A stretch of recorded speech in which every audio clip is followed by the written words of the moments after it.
The night was December 1933. Neville sat across from me in my living room.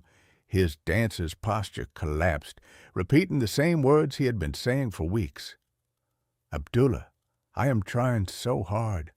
I pray every night. I beg God to help me get to Barbados for Christmas. I plead with him to show me the way. Why does he not answer?" I let him finish. Then I stood, walked to my door, and opened it. "You are wasting my time," I said, "and worse, you are wasting your own consciousness on prayers that ensure you will never leave New York." His face changed. Good. He was ready to hear what I am about to tell you. You pray like Neville prayed that night. Not with your words. You have learned better words. But underneath your affirmations, underneath your visualizations, runs the same poison, the confession of lack disguised as a request. You say, "I am wealthy," while your entire nervous system screams, "But I am not." You visualize your desire while simultaneously begging the universe to please make it happen. You are not praying. You are confirming the opposite of what you want with every breath.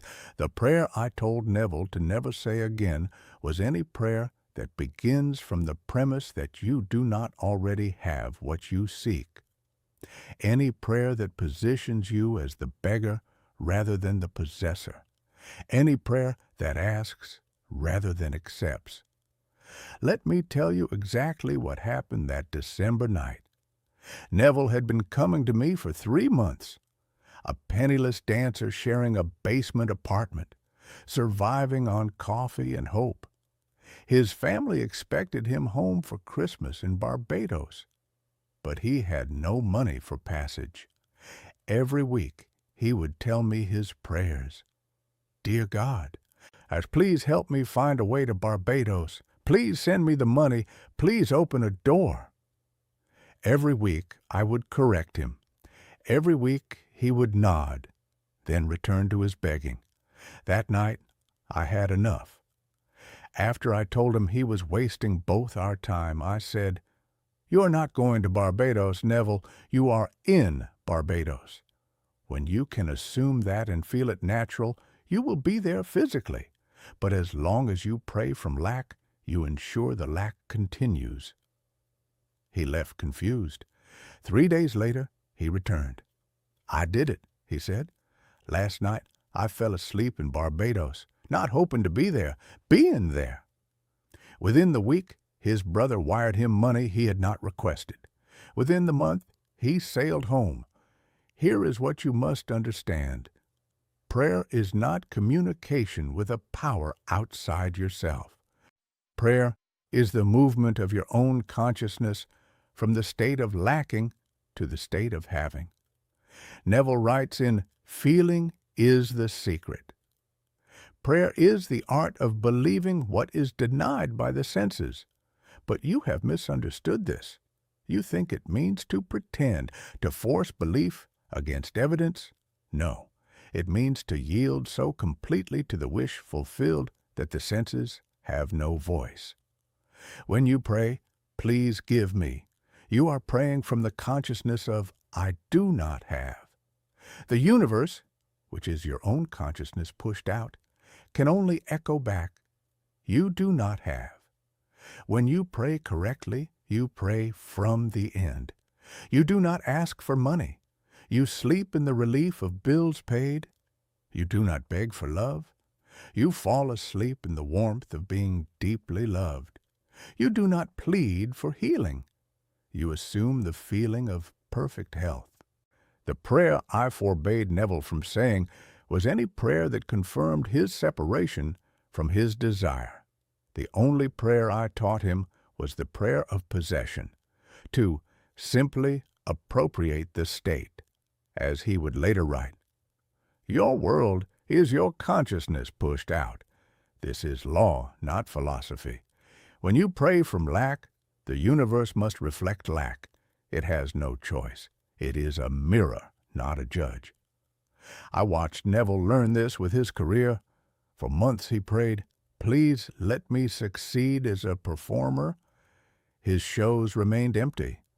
The night he assumed he was already successful, felt the applause, counted the receipts, sensed the satisfaction, everything changed. Within 2 weeks, he was offered the exact contract he had imagined. Stop asking the mirror to show a different face, or change your own face, your state, and the mirror must comply. Words are nothing. Feeling is everything. You can repeat, "I am wealthy," 10,000 times, but if the feeling beneath it is, "I hope this works because I am broke," you are praying poverty into permanence. True prayer is the feeling of the wish fulfilled, not the feeling of wanting it fulfilled, the feeling of it being already accomplished. When Neville finally felt himself in Barbados, instead of hoping to get there, the entire universe rearranged to place his body where his consciousness already resided. The prayer that never fails is the prayer of gratitude for what the senses cannot yet see. When you can thank God, your own I am, for what has not yet appeared, you have mastered prayer. This is what I taught Neville that December night. Stop begging for passage to Barbados. Instead, thank your deeper self for the wonderful trip home. Feel the gratitude of someone who has already made the journey. This is not pretending. This is selecting your state. Now, I must tell you something. What I have shared tonight, this understanding of prayer, is only the first of 4 movements I taught Neville before sleep each night. 4 precise interactions that transfer consciousness from one state to another. You now understand that you must stop praying from lack. Good. But knowing this intellectually and actually changing your nightly practice are different things. Your subconscious has been trained for years in the wrong form of prayer. It needs retraining. The first movement is revision, taking the moments from your day where you felt lack, where you confirmed limitation, and revising them before sleep so your subconscious carries a clean record into the night. Without this clearing, every other technique sits on poisoned ground. The second movement is the correction of inner speech, catching and replacing the voice that speaks lack beneath your affirmations. The third is precise scene construction, not vague hoping, but building a specific sensory experience that implies fulfillment.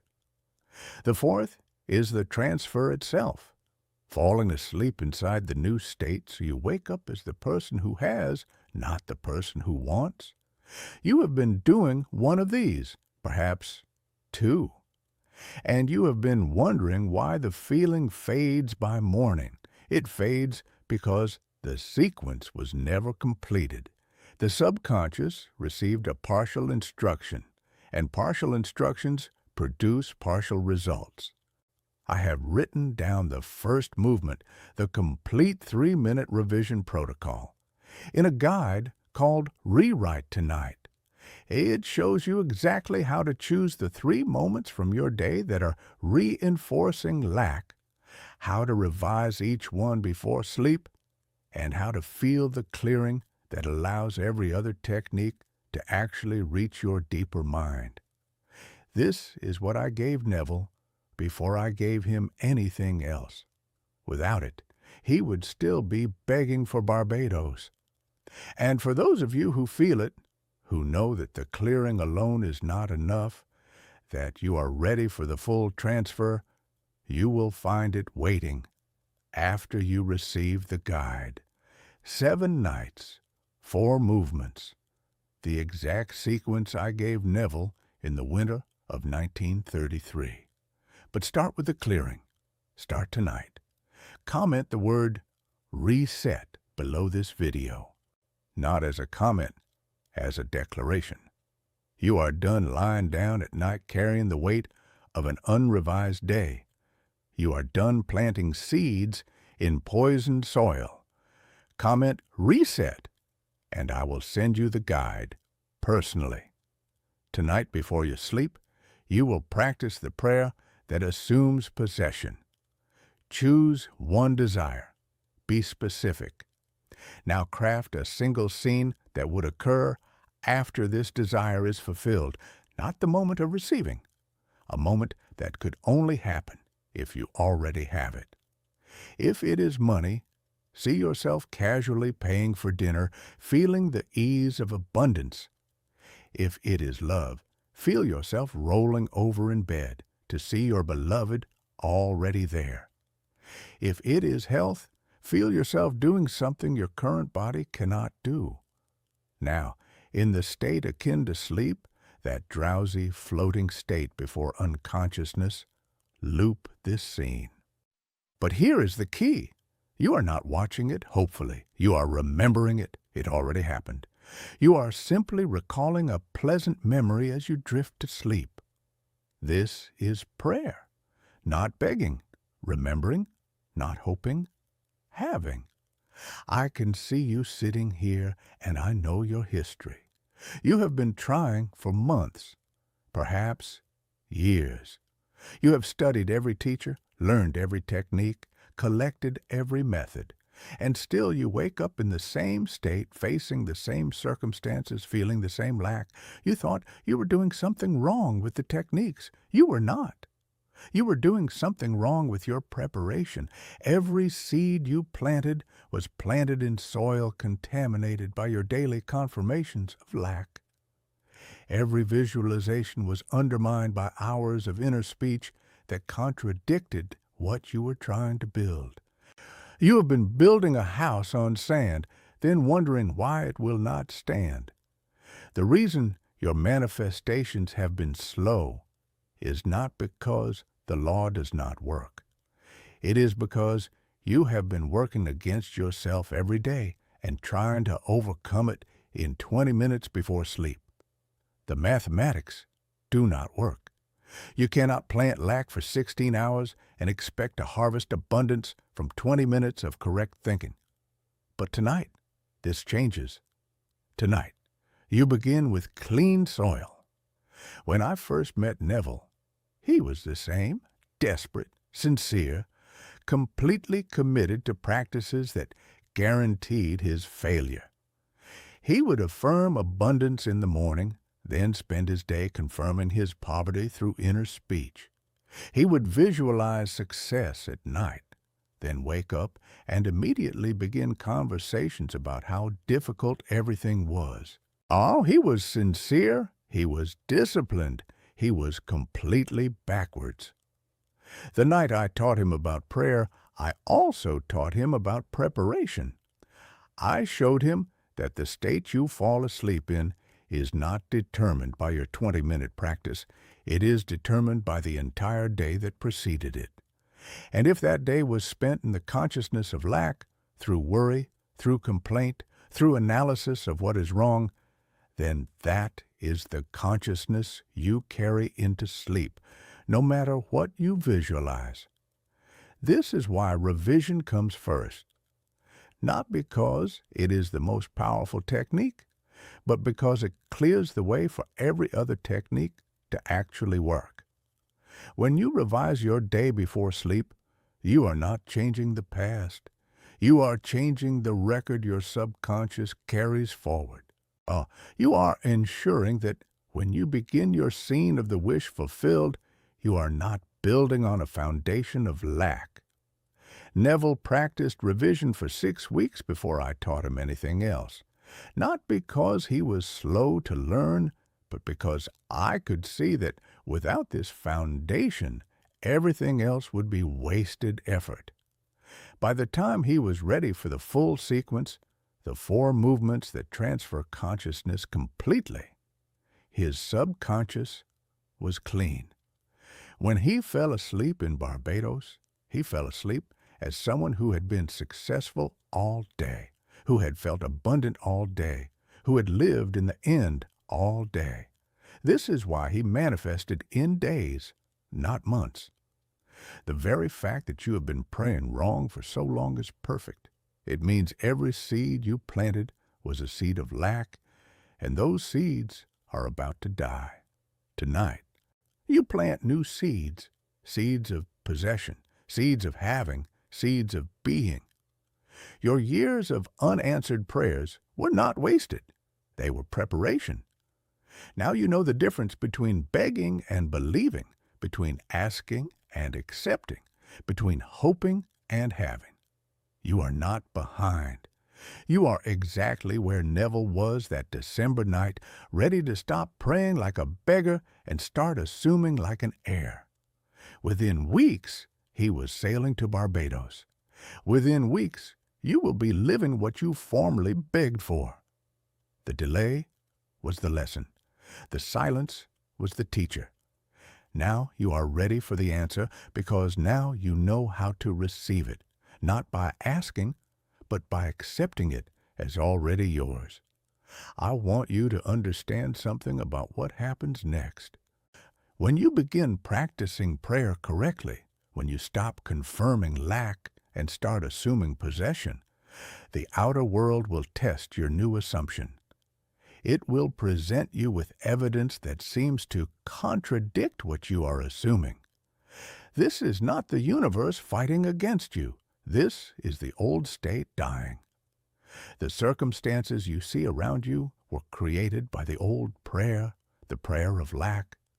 They are echoes of your former consciousness. They have no power to remain once you stop feeding them with your attention and emotion. Neville experienced this. After he assumed he was in Barbados, his outer circumstances became worse for 3 days. His landlord demanded rent he did not have. His roommate announced he was moving out. A performance opportunity fell through. He came to me, panicked. "Abdullah, it is getting worse, not better. Maybe I'm doing it wrong." I said to him what I say to you. The prison walls always shake loudest just before they fall. What you see is not your future. It is your past trying to continue. Do not argue with it. Do not fight it. Simply continue assuming you are already free. He listened. He persisted.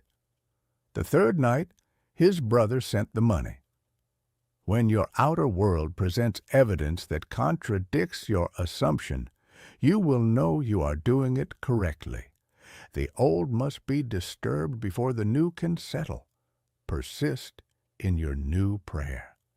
The outer world has no choice but to conform. Remember this: consciousness is the only reality. Everything you see, touch, and experience is consciousness made visible.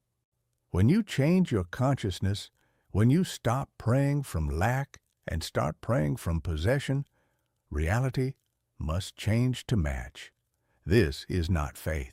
This is physics. The outer world is the shadow of inner states. Change the inner, and the outer follows as surely as shadow follows form. Tomorrow night, when you apply what you have learned here, you will feel something you have not felt before. You will feel the naturalness of having your desire, not the excitement of getting it, the calm of already possessing it. This feeling, this naturalness, is your signal that the prayer has been received. When you can assume your wish fulfilled and feel it natural, it is done in consciousness. And what is done in consciousness must appear in time. Neville wrote, "The secret of prayer is to pray from the end, not for the end." Tonight, you begin praying from the end. Tonight, you begin remembering your future instead of repeating your past. The manifestation is certain. The timing belongs to the bridge of incidents that will unfold to bring your outer world into harmony with your inner assumption. Your only task is to remain faithful to the state of the wish fulfilled until the evidence appears. Next time, I will teach you the second sin Neville committed nightly.